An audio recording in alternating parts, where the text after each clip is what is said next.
put together based on my, obviously, the work I've done in measurement, in consulting, and in particular my last 2 cloud native gigs. So we'll talk about that, and then a little bit of a call to action for you. So hopefully this will make sense, and definitely look forward to answering any questions that'll come up during this talk. I believe they're supposed to be directed to Mike. So if you have a question, he'll be able to funnel those to me. And certainly my email will be available at the end. I'm definitely open to answering any questions you may have about the talk or anything else. So why Kubernetes? From my perspective, at least, it's really about efficiency and waste elimination, right? So why efficiency and waste elimination? We can look to where Kubernetes got its start, right? And I don't know how many of you know this, the thing on the left, the cube on the left is the Borg. So for those of you who are Star Trek fans, and I'm assuming that a lot of you are, you may realize the Borg was just this system that continually connected and absorbed other technologies, be those part of the cube and or distributed. So the Borg was the code name for a system at Google that they use to manage hundreds of thousands, if not millions of nodes. And the reason it exists is it ran, all their applications ran on top of this. It made it really easy for them to scale out dynamically, and made it very easy for developers to release solutions. Kubernetes emerged from that. You can almost say Kubernetes is the open source instantiation and improvement of that for the world.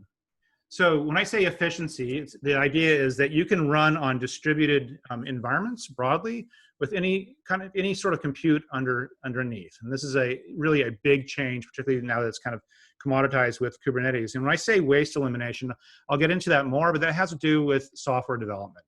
With what's happened with Kubernetes, it's made some changes in terms of roles, responsibilities, and rapidity.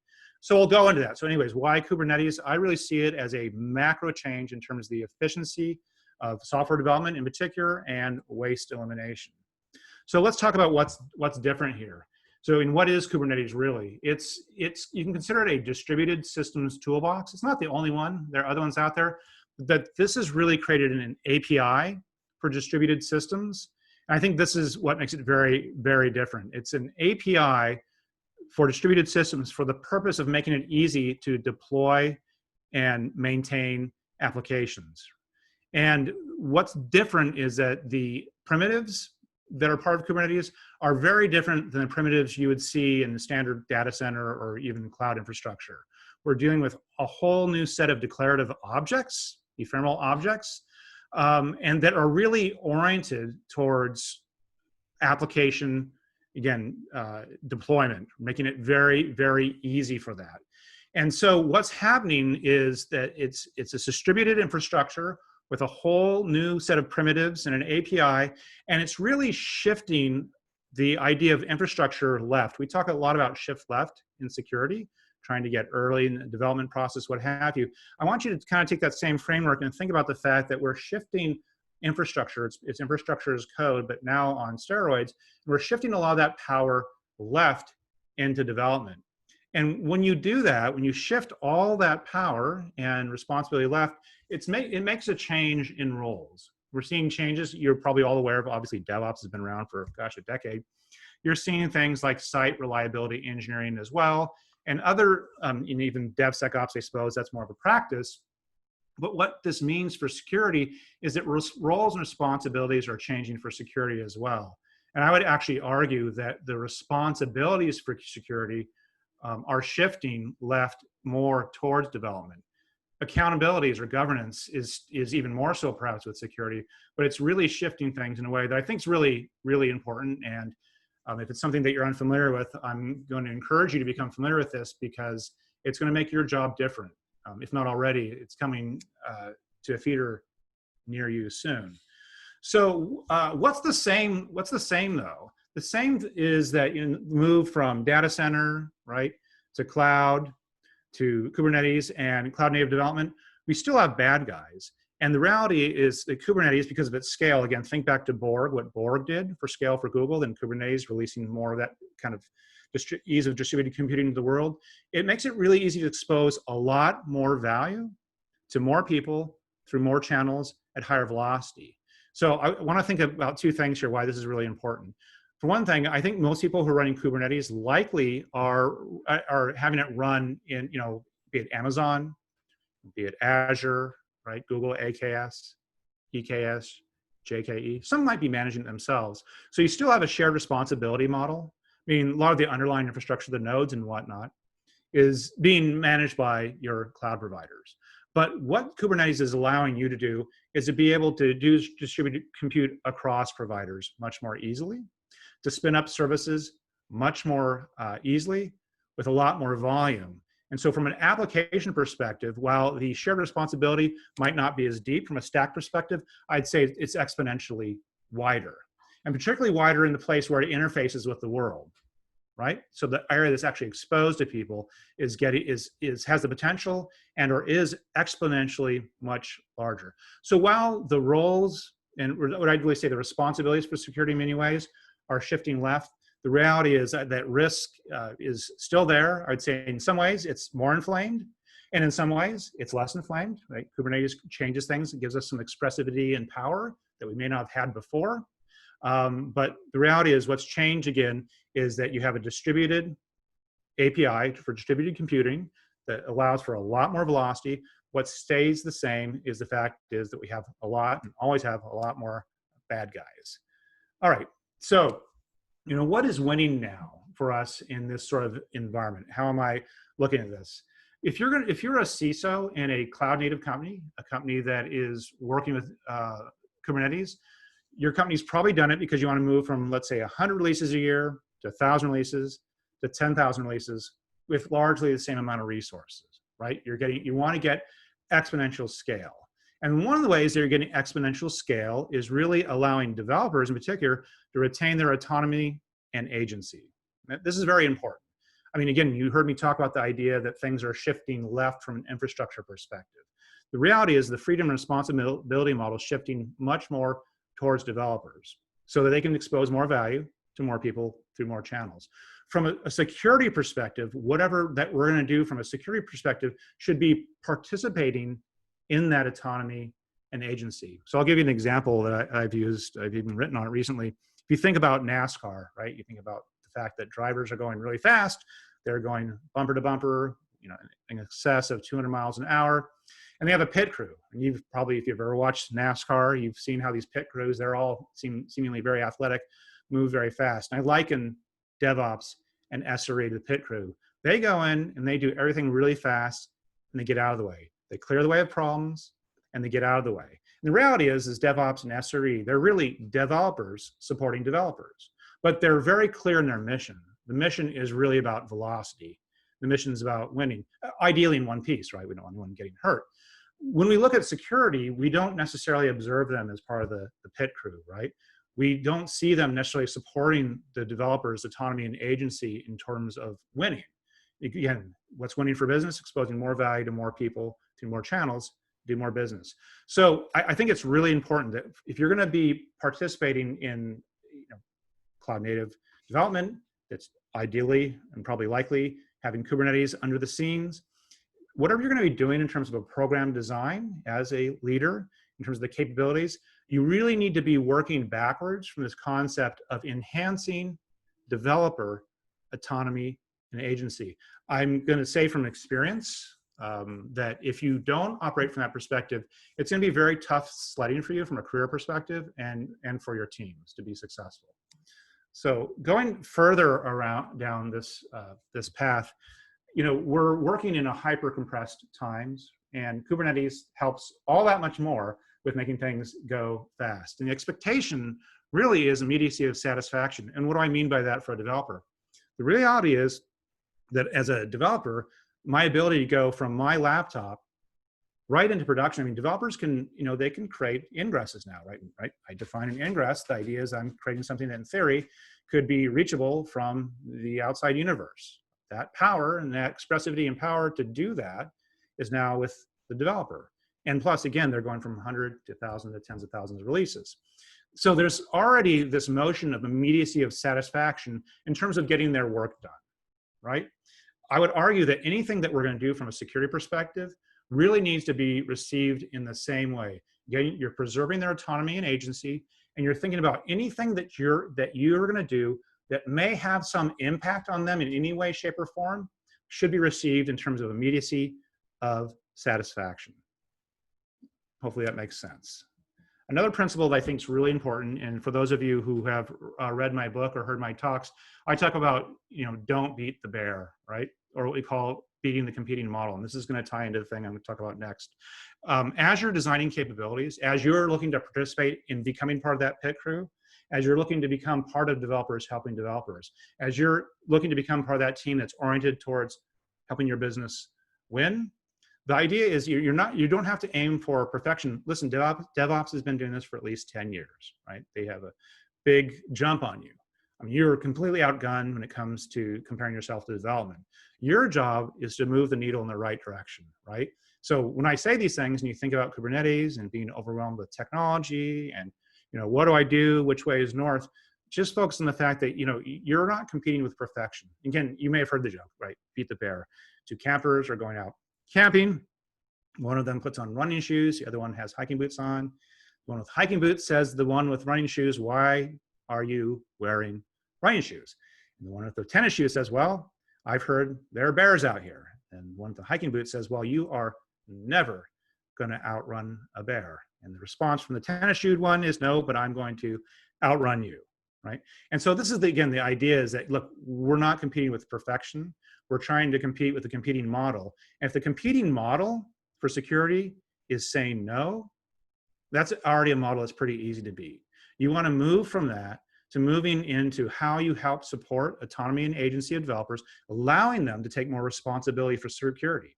Again, when you're dealing with high velocity software development and you're totally outgunned 100 to 1, 200 to 1 developers to security folks, and you're inserting yourself in the middle of that flow, and you're going to be the arbiter of work that gets done, particularly security work, I'm going to argue that you are offending autonomy, agency, and certainly immediacy of satisfaction. You're in a losing position. That's different than having governance for a system. That's a different situation. But when you're putting yourself in the middle and being an arbiter of how work flows, you're already in the wrong place. So we want to get ourselves out of that, get ourselves into the pit crew, and focus on winning. One step at a time, beat the bear. Don't beat the bear, beat the competing model, which oftentimes is no, or doing nothing. So with that, with those principles in mind, talking about what Kubernetes is, it's a volumetric change in the development of software. It shifts roles and responsibilities left to the developer, right? It's distributed application-oriented infrastructure that puts them in the seat of control. Where we want to move security out of the responsibility game and enhance freedom and responsibility for the developer to do the right things. But we still have an accountability for a whole system in terms of security. You may have, you may be in an environment where you're dealing with hundreds of clusters, right? Thousands, if not tens of thousands of nodes. 100,000, 200,000 releases a year, or maybe it's less. You don't want to be in the middle of that. You don't want your small little tiny little team to be in the middle and being the arbiter of every little thing that gets done or not. Your job is to have an overarching view of the system, and particularly any critical risks that pop up. So I'm going to share with you a framework it's evolving right now, I suppose, that started with my first book, right? My first book came out, I guess 4 or 5 years ago. And because of that, I started getting pulled into what I call CISO speed dating. A third party decided to shell me out for consulting engagements. Most of them were an hour long on what you'd call, I suppose, data science, quantitative risk, predictive analytics, what have you. Mostly with Fortune level CISOs and their teams. So I've done over the past few years, probably about 200 of those. And most of them, by the way, are going through digital transformation of one form or another. But all the talks are about, hey, how do I go about measuring what I'm doing? In particular, how do I deal with software development? How do I measure, understand, improve, optimize without getting in the way? So this methodology is really a distillation, really, of talking to a lot of CISOs and the toil that they're dealing with in their teams, and understanding the questions that they have, and trying to come up with a satisfying set of real measurement primitives that would help them, particularly for those who are dealing with what I call more DevSecOps activities. So let me walk through this for you really quick. So this, again, this is a framework for measurement, right? And it's really oriented towards optimization. This framework has what I'd call 6 primitives in it. The first one is basic counts. Listen, you need to count stuff, right? You can call it a metric if you like, but the reality is you're gonna count things. A lot of things that we count in security, by the way, are hits and misses. A lot of security is hits and misses. A lot of life is hits and misses. And in fact, a lot of the statistical practices and probability really boil down to on and offs, hits and misses, right? So the framework has a lot of that to begin with. You can call it the most atomic sort of primitive in this framework. The next thing in this framework is burn down rates. The reality is in security, listen, your systems, your tools, your people, your third parties, they're going to find things, right? And guess what? With the explosion of first-party software that's going to happen with Kubernetes, or is happening for you, you're going to have a volumetric explosion in risk potentially. So there's going to be stuff that's happening on a day-by-day basis that's going to be piling on, new things that come in and new things that pop off, right? You want to have a way to measure the efficiency with which risk that's been discovered, that's been acknowledged, that's actually real, is getting burnt down. This is one measure. It's not the only measure. It's one of several measures. By the way, burn down is on top, you have the things that are removed, right? Risk that's remediated or removed or mitigated. And the bottom is risk that's been added. So in month 1, you might have 100 things that come on and 50 things that pop off, right? So you have a ratio.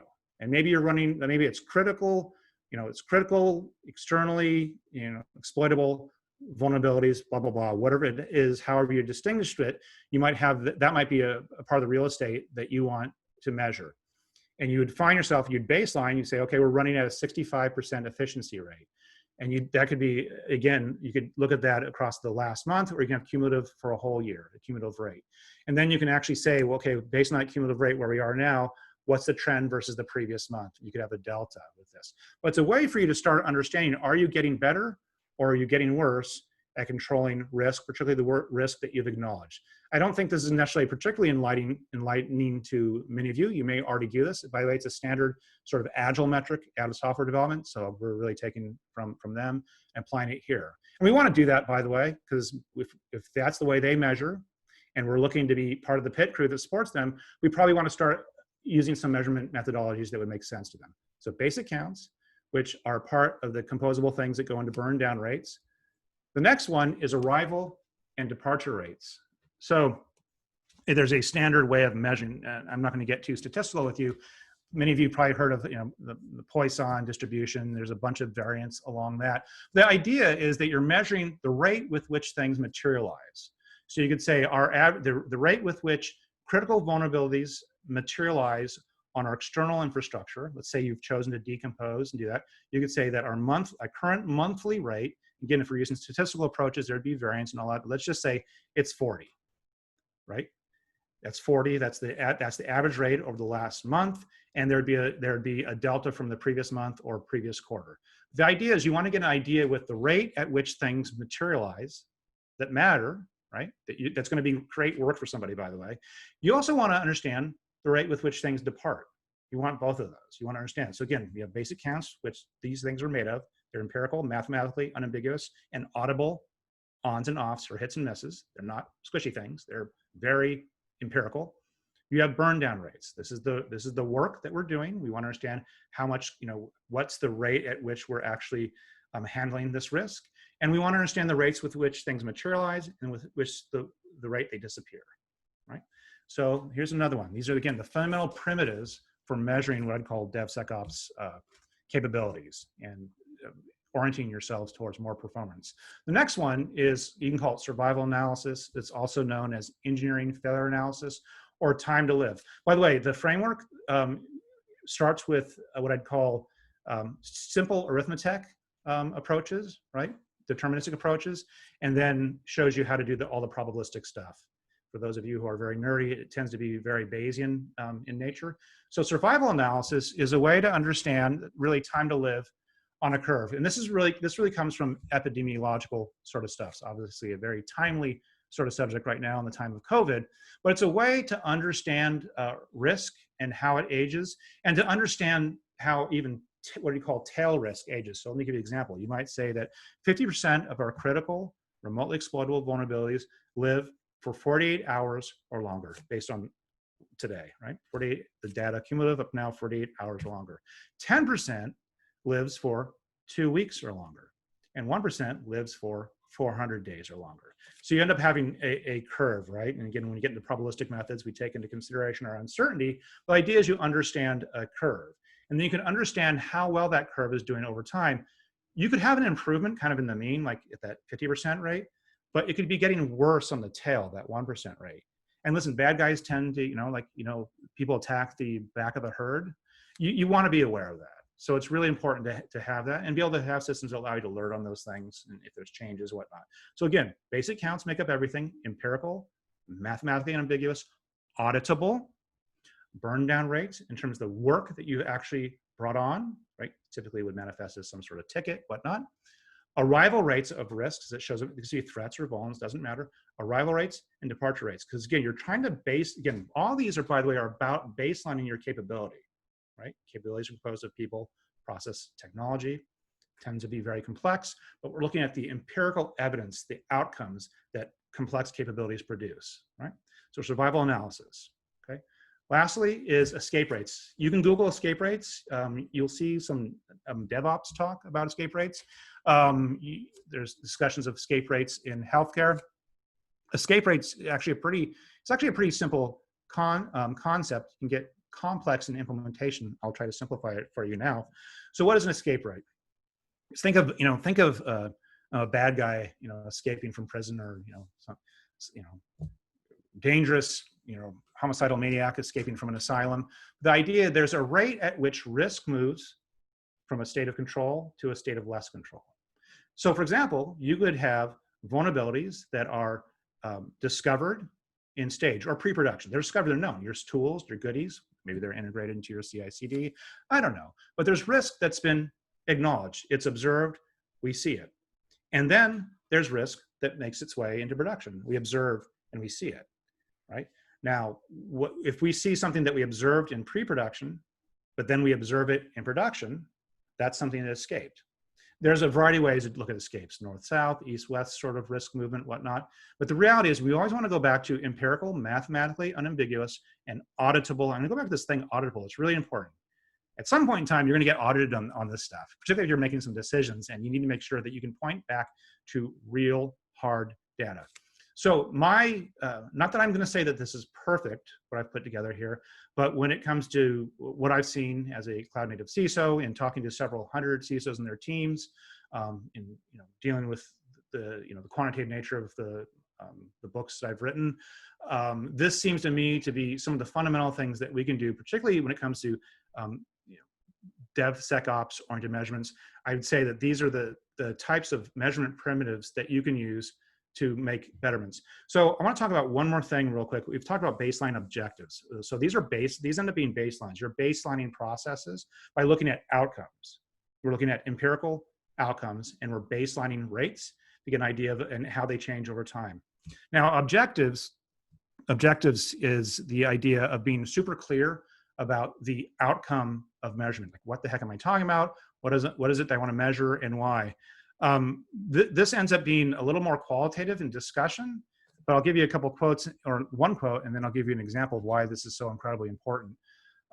So I think is it Francis Kettering? It's Kettering. No, it's Kettering. A problem that's well-defined is a problem that's half solved, right?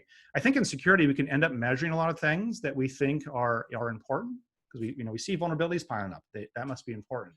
Or we see angry packets going across the network.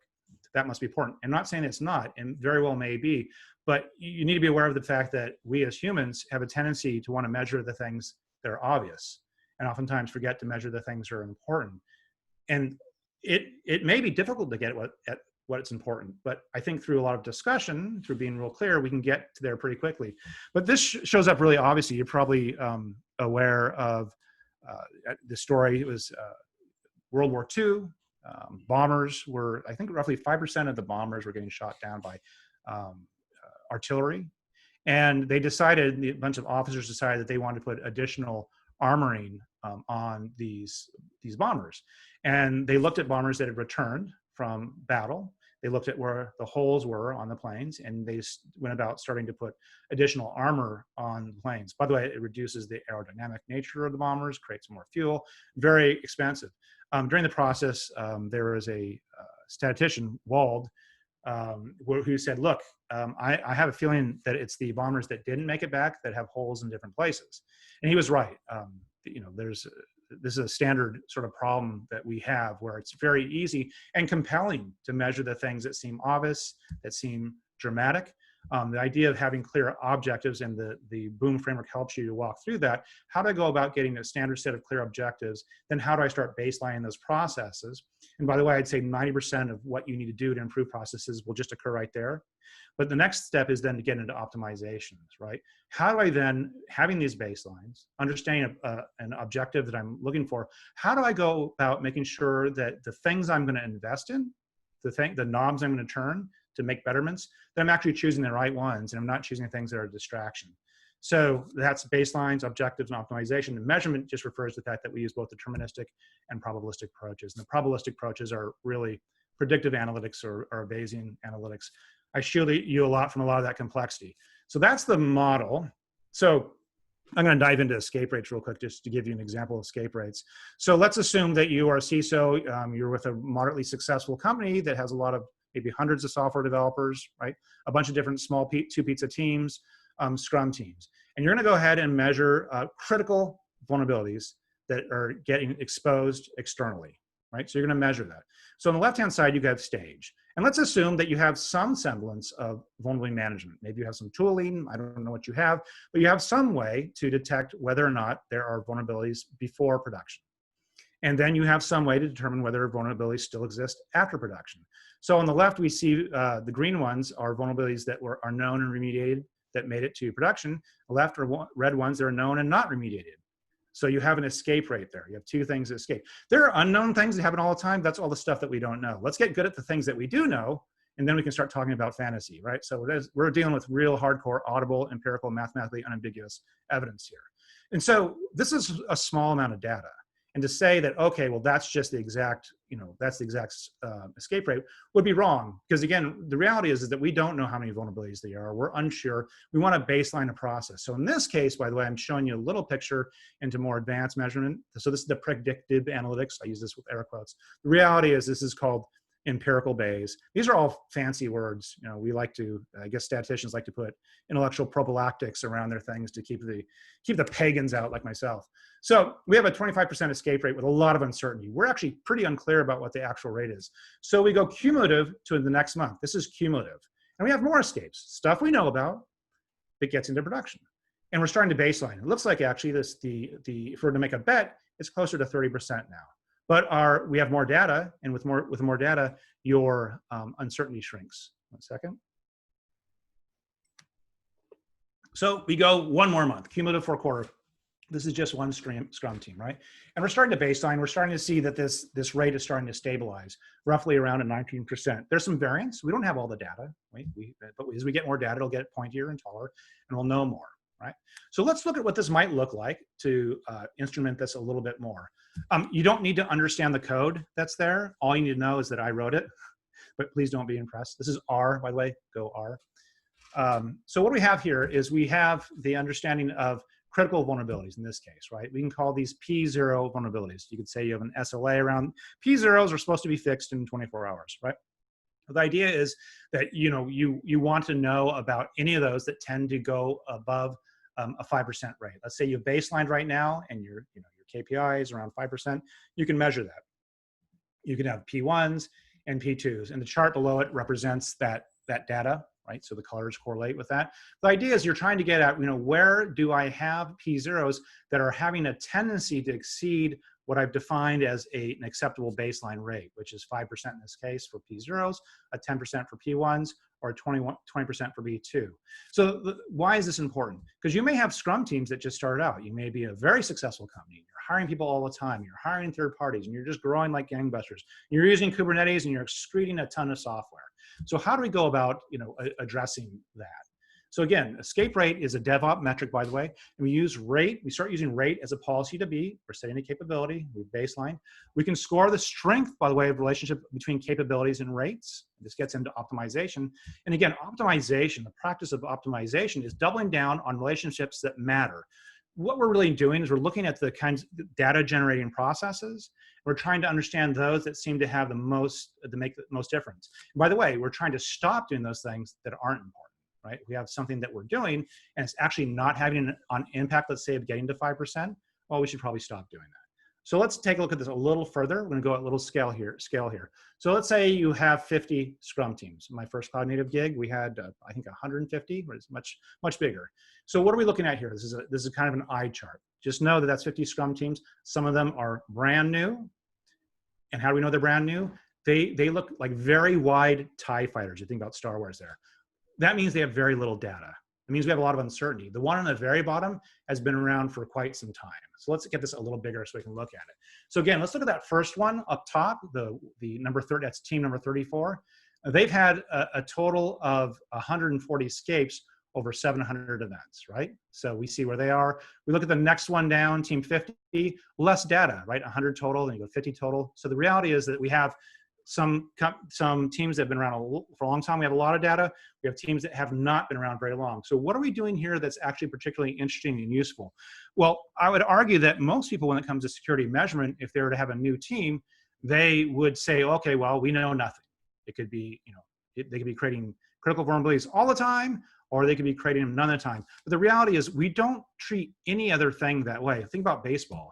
We usually assume that people have a batting average somewhere around, was it 220 now, 230, whatever the batting average is.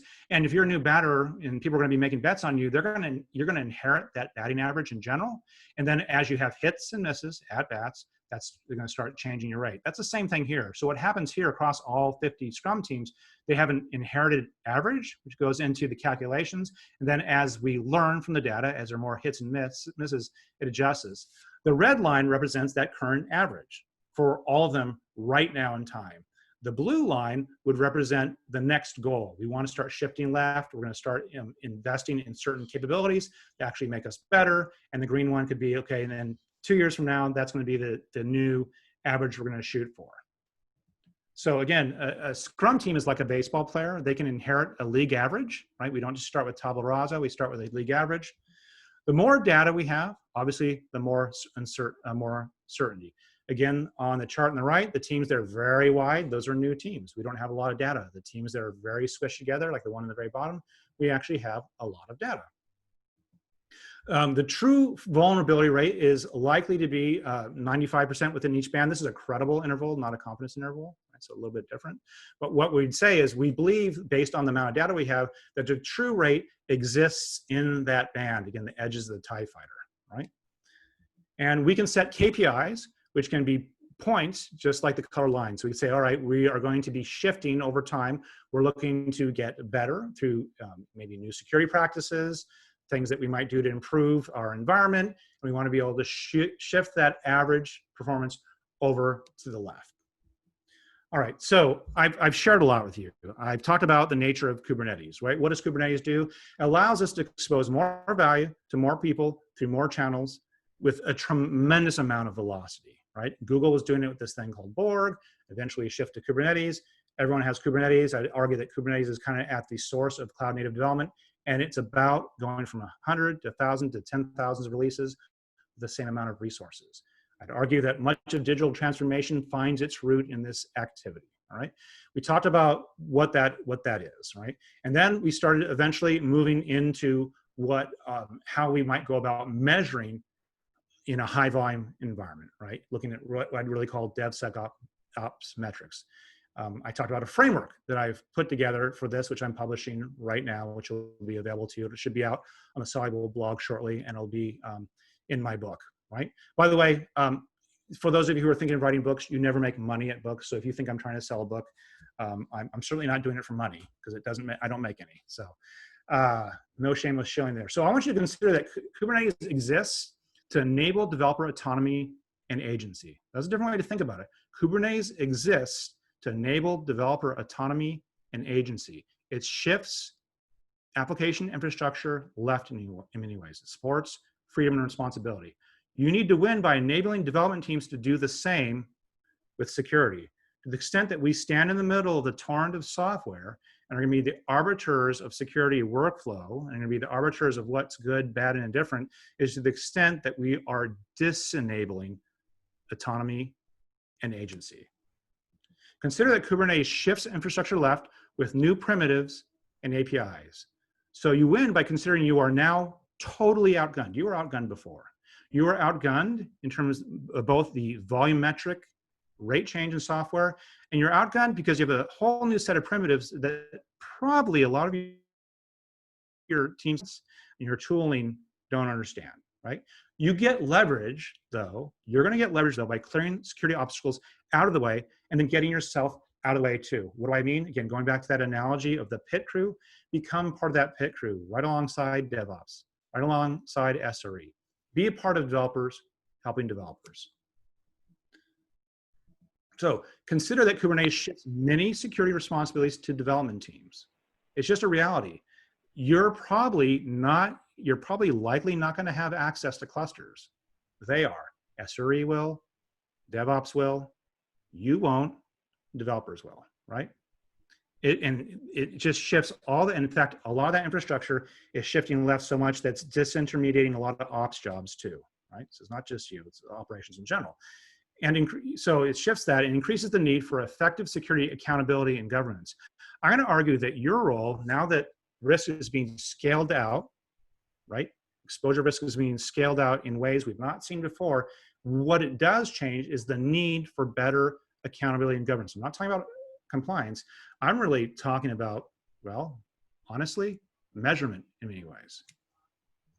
So consider that ultimately, Kubernetes enables the business to capture more value faster. That's why they're doubling down on this. That's what they want. You win by considering security as a value-added solution that unblocks risks intolerant, revenue-generating customers. I think that's really, really important from a security perspective. Part of the thing that we need to really get into is that if you're working with listen, if you're a CISO and you've been hired, you're probably working for a successful company. They don't hire folks like us unless they're getting to a place where they're dealing with serious, large customers who are saying hell no to their businesses unless they can demonstrate some semblance of hygiene, right? That's revenue that's being blocked. Your job, I would argue, is to start getting proactive about how do I unblock that revenue in a way that doesn't block our development teams in the process. So that's really it in terms of my presentation. I said in the beginning, now for something completely different, quoting John Cleese, so I know it's a little bit different. If you're interested in learning more about the Boom security framework, I have an article coming out likely tomorrow. It was supposed to be out today, but my editor beat me up. And so that'll be coming out. The first one of several will be coming out tomorrow. It's free. You don't have to go and sign anything. You just go get it. It's there. I'm sure I'll be tweeting and posting it on LinkedIn. And my book, which has been a slow roll, is coming out very, very soon. Advice, again, to entrepreneurs and you authors out there, don't sign a book deal with a forward or an advance when you start a new venture capital-backed company.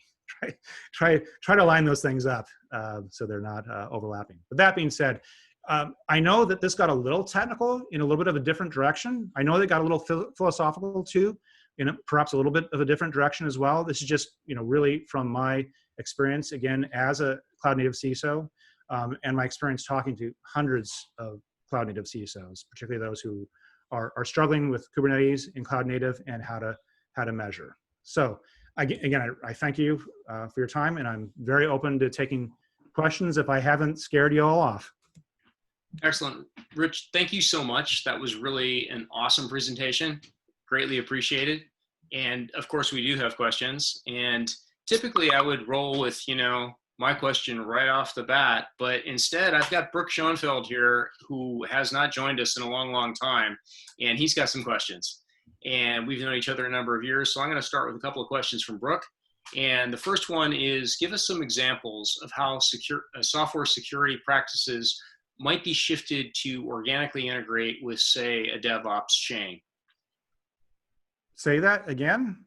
give us some examples of how software security practices might be shifted to organically integrate with, say, a DevOps chain. Okay. I think what they probably mean is maybe integrated into CI/CD. This is what I'm thinking they're talking about. You know, how you might integrate software into continuous integration and continuous deployment. Yep. Let me start with how you wouldn't do it.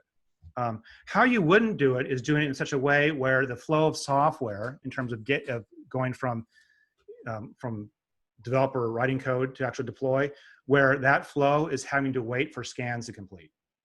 That's how you would not do it, right?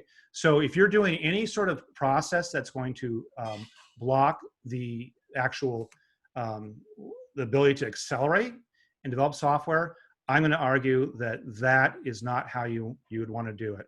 But how would you want to do it? I would argue that whatever it is that you do, that from a tooling perspective, it has to be the kind of thing that won't smell to them. It has to be the kind of thing where typically, since they're going to be implementing it, right? You're not, again, you don't have kubectl.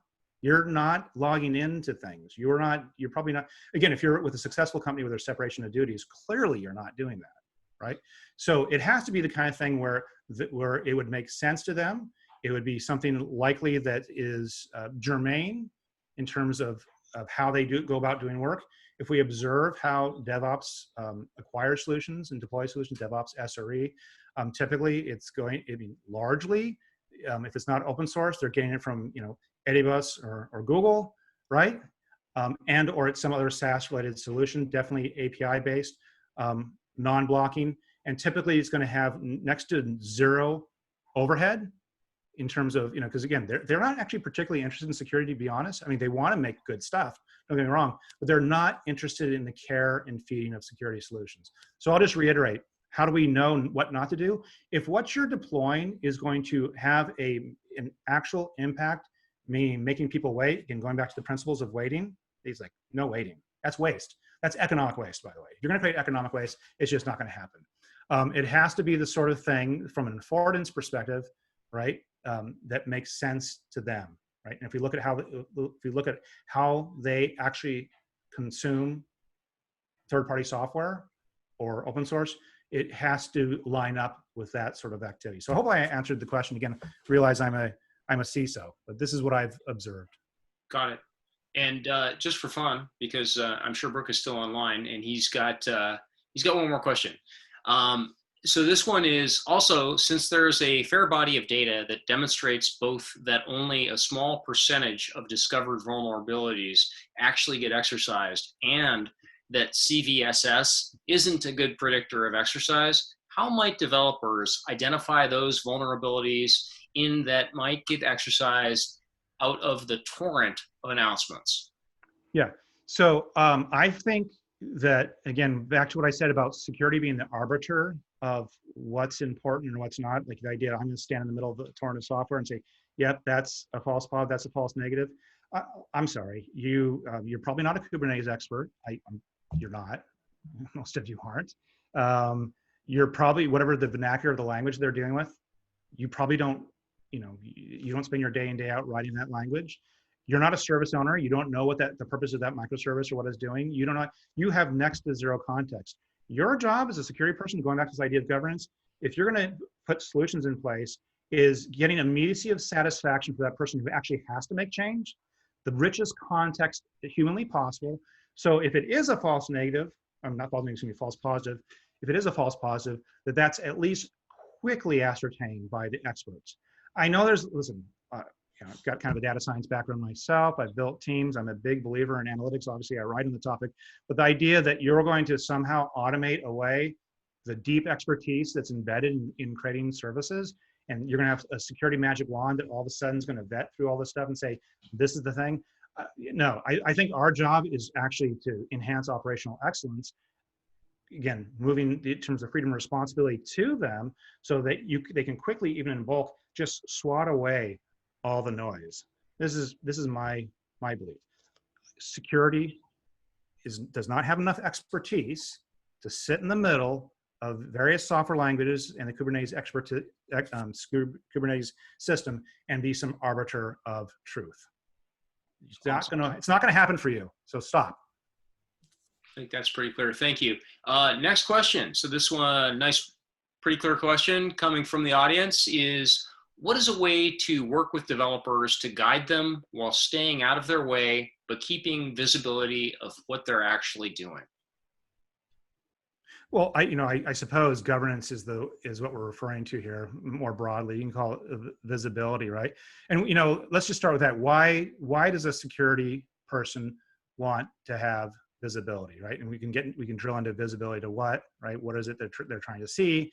I would say, how do we know what's important for the security team to know about? Well, let's look at things that CISOs get fired for. That's one thing too.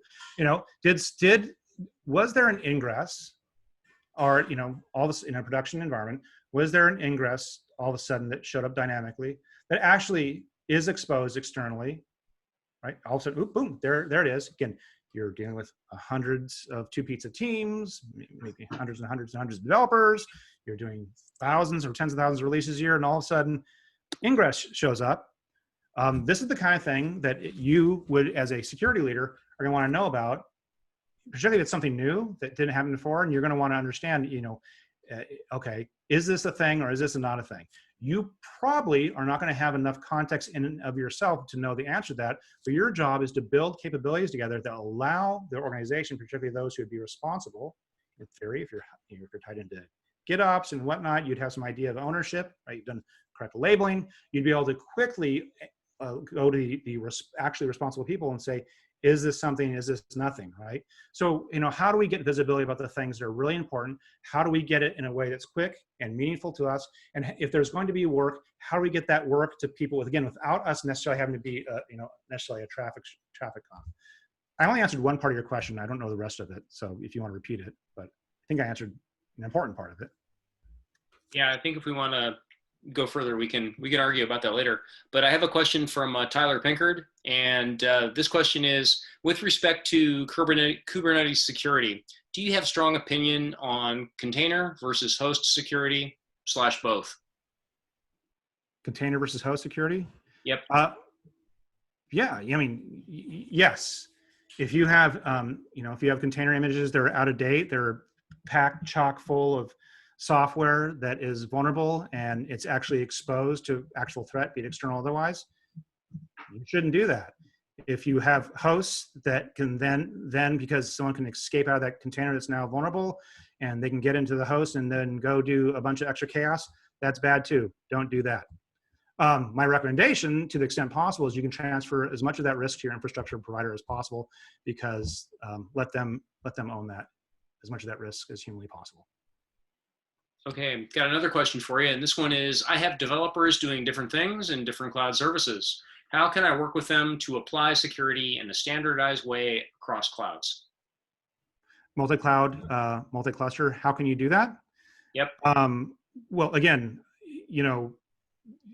give up on the idea that you're going to have people who speak the vernacular across all those variants of Kubernetes across clouds and whatnot, right? So you're going to need solutions that I suppose democratize the intelligence, right? That make it relatively easy to understand across clouds, across clusters. I think that's going to be really important. And developers, really, part of the thing is that we're trying to shield them from the implementation, right? They likely won't necessarily be experts either.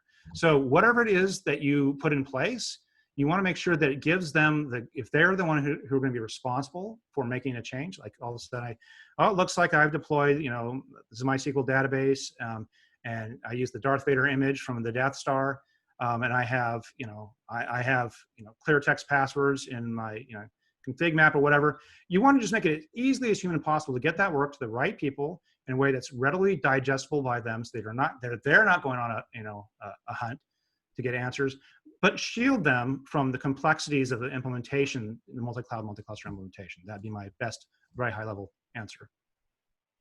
Sounds good. So I've got one more. How can I learn about our security posture with Kubernetes as developers are working? How can I collect data I need for compliance without visibility of what developers are doing in different cloud services? How can you go about how can you go about getting visibility into what developers are doing? I mean, it sounds like some of the same sort of questions. Well, don't go ask your DevOps and SRE folks. They'll tell you, oh yeah, you just, here, kubectl, go log in and go do this. Of course, if you're a successful company, they're not going to give you that. You're going to need solutions, again, that make it really easy for you to get real-time telemetry across your environments, that reduce the complexity, the multi-cloud, multi-cluster complexity for your security teams. And then as work is generated, again, we're trying to optimize capabilities. This is about work. Any work that may or may not flow to those developers, again, whatever it is that you're doing, you got to, again, shield them from that complexity. There was a lot to that question, and I wasn't entirely sure, but yeah. Okay. Well, I think that looks like it from the questions from the crowd. And again, thank you so much for joining us. That was really an awesome presentation. At this point, I will hand the reins back to Ed Fry, our chapter president, and we'll take it from there. Awesome. Thank you. Yes, thank you, Rich. So one of the questions that we normally ask in our chapter meetings, and we'll usually do a show of hands. So for the folks in the meeting, the show of hands and the clap, we'll use show of hands for how many people thought that this was useful and informative training. Please use the raise hand button or say thank you. There we go, a couple of thumbs up and claps and such. All right, I see a whole bunch of people clicking that button. So there you go, a lot of good feedback there. And how many people can actually use this in their day-to-day lives? Continue, lots of thumbs up still coming through. Awesome. Thanks, Rich. This was very useful information. A lot of folks did find that good. I do see some more hands up. So if you, for the rest of the evening, we'll have some time here where we can just open up the chat. Feel free to unmute yourselves and we can just continue the conversation. Rich, thank you very much for joining us this evening and presenting. My pleasure. So now we'll go into our social. Since we can't have, adjourn over to the bar across the parking lot. For those of you that want to hang out and chat, go ahead and unmute yourselves. Otherwise, I see some folks dropping off, but. Awesome. Well, Ed, I also wanted to thank everyone who's joined us all over the place, because one of the things we found at the ISSA is that now that we're all virtual, we do have people joining us from New York, Wisconsin, Tokyo, Singapore. Our last meeting, we had a few people join us from Nepal. It's awesome that we have a global audience now, and I'm really excited that you can all join us. And please do continue to join us. Tokyo time is 10 a.m. For our start, so we greatly appreciate people joining from everywhere, and spread the word. I mean, Silicon Valley is now within reach for everyone, and we really appreciate our presenters, and we appreciate the audience. Like, this is only a party because all of you join us. So please keep doing so, and yeah, let's keep the magic happening. And one thing I do want to point out as well, for those of you who do continue to join us, we will be nagging you a little bit, but if you find this useful and you'd like to help support us, please join the chapter. You can do that by going to our international organization webpage and join now if you're not a member. If you are a member, thank you for being a member of the organization. But yeah, please join us.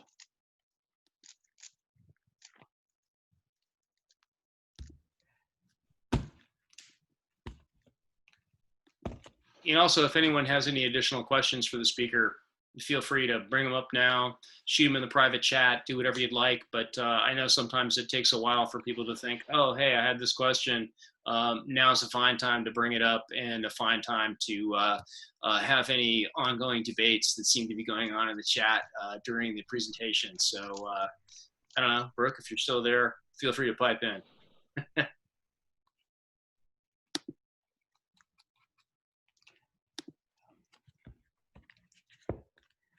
Hey, Ed, Venkat here. Thanks for the session. It's another good session.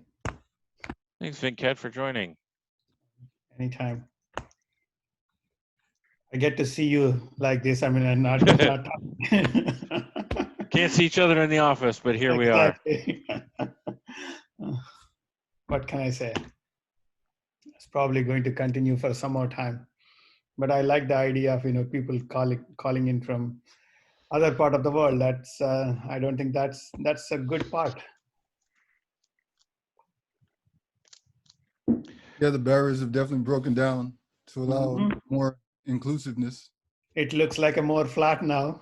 World is Yes. flat. Love Hey, it. hey, Jimmy, what time is your meeting tomorrow? I know. What are you 4 doing at this o'clock. meeting, Jimmy? So San Francisco chapter has a meeting at 4 o'clock tomorrow. So What topic is that? It's called Journeys. So we're gonna have 4 different ISSA members talk about their journeys in cybersecurity. Oh, nice. Okay. Awesome. So we can still register, right, Jimmy? Yes, I mean, I don't want to hijack Silicon Valley's meeting because you've had a great meeting, but you can definitely register Sure. if you so desire. We would love to have you, but I try not to hijack because Silicon Valley and what Richard was talking about and everything was great. So keep up. No, not, and Jimmy, it's Mike. Not hijacking the meeting at all. In fact, I had not realized that your meeting was tomorrow, but I will absolutely join you. And that sounds fantastic. So thanks for the reminder, because we really appreciate it. One of the things I found about this whole kind of virtual world that we're living in is how awesome it is that we can actually join a bunch of different meetings, because, quite frankly, if I'm stuck at home, I want to learn stuff. And one of the greatest things about the ISSA for me has been the ability to have kind of an ongoing education. And that happens every time there's someone speaking about something in security. And I learn stuff, and I think it's awesome. So tomorrow, 4 o'clock, I'll be there. Thank you. But yeah, I love the Kubernetes talk because, the rise of super rapid deployments and development is a challenge that every one of us is facing or will have to face. Mm-hmm.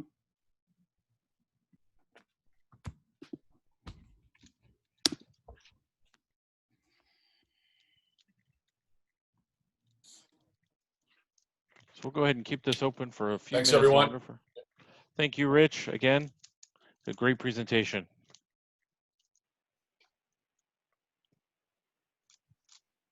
Ed, did you attend the virtual Black Hat this year? No. Oh man, I wonder if they still have the link. I'll try to give it to you. So Black Hat did a little hiccup and they left the virtual store open to everybody. Oh, really? Yeah, so I want to see if it's still open. Because they created special swag just for a beat of 20 because it's virtual. Right. So did Black Hat actually go on? Donovan talked me into doing the virtual DEF CON, which was phenomenal. But I didn't hear anything from Black Hat. Yeah, so Black Hat went on.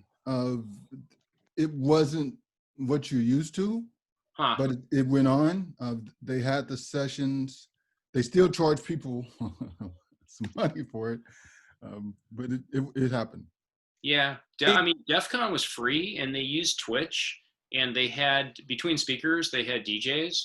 And so you could listen to all kinds of the intricacies of, whatever, encryption, and then just flip on over to a DJ and do some work and listen to some music. And it was really visually just phenomenal. I was really impressed. I thought that DEF CON this year, I was like, okay, cool. If the world's going in this direction and I can't leave the house for 6 more months, I can do it if I've got access to this kind of visual entertainment. So yeah, I was really impressed. That was fun. Hey, Jimmy, this is Bill. When it came to virtual Black Hat, I'm outside trying to cook some food for my kids. There's the grill behind me. Anyway, when it came to virtual Black Hat, I'm curious because the platform they used was kind of interesting, where you could see who was there if they published that they were there. Did you get pummeled with 1,500 requests or 100 requests or 500 requests? It was about 10 to 15